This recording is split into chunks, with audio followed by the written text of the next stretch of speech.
Welcome to our presentation on game user interface design. I think it's sixth or seventh lesson of this seventh part of the lesson. You need to watch the previous videos as well to understand this video. Now, managing complexity. We are talking about managing complexity of the user interface. If the complexity is much, then players will not enjoy to play the game. So you should keep this in mind and simplify your user interface so that players find interaction with the game easy. Now we talk about abstraction and automation. Abstraction, we do not present the real object exactly the way they are in the physical world, but we simplify the object so that the players find it easy to play the game in the game world. Maybe for in car racing game, we usually don't include the fuel consumption to make the gameplay easier. Actually, watch our previous video, it explained it more. In automation, I think sometimes we let some features of the game to be controlled by the computer. It doesn't keep the user to control. It may be some feature that the user does not need to control, or sometimes what we can do, we can create both automatic control and the manual control. In automatic control, the computer will get the control, but in manual control, the user will be given the power to control that particular feature.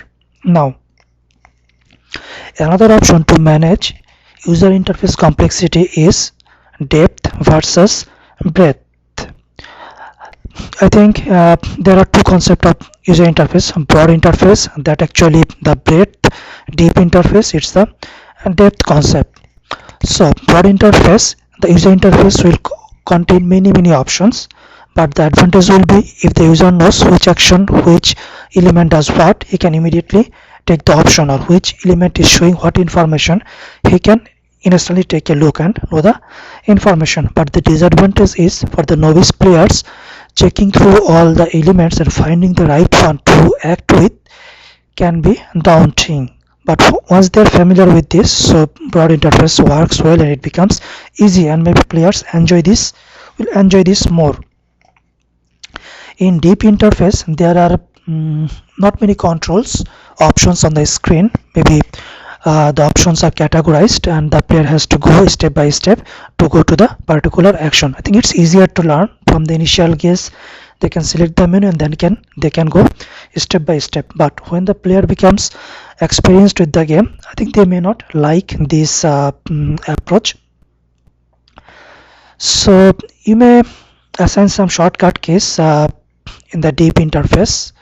And another thing is that I think the best approach is to go somewhere in between. I think just balanced of broad interface and deep interface, or maybe you can start with the deep interface and then give the broadness of the interface through the shortcut keys. Now you can also offer context sensitive interfaces. In such interfaces, you can just show relevant information to the user, to the player, or maybe in case of when it's about taking input from the player, you can show the corresponding controls or corresponding icons on the screen so that they can just do whatever they need to do or allowed to do in that particular. You can just cut the extra stuff.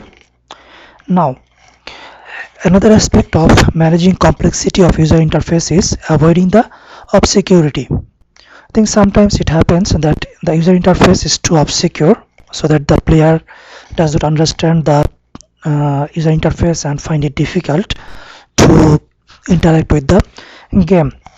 So I think there are three different reasons the game can become obscure, and it's your responsibility as a game designer to take care of this and make the gameplay transparent to the player. Now, sometimes the artistic over enthusiasm of the artists makes the game obscure. I think artistics they are more about the aestheticness of the game and making things look impressive, but sometimes it happens that it looks impressive but it does not, the control does not convey the right information to the player, right message to the player. Sometimes the pressure to reduce user interface screen uses, especially for mobile devices. I think instead of making the icons significantly large and readable, you may sometimes I think the icons are made pretty small so that people cannot see it, or it's not well readable, something like that. That also makes the obscure, so you need to take appropriate measure for this. And sometimes developers familiarity with the material also makes the game obscure. Why? Because in terms of developer, they have thought out the concept and they have thought out the different materials or options or controls they are using in the game. They're familiar and they also know how to play it, so they will easily find it easy. But if you use it a novice user or some third person, I think then those third person or the novice user will know well if the user interface is difficult or not. So maybe it's always better to test the user interface with a third person. Not the developer should not be the only resource.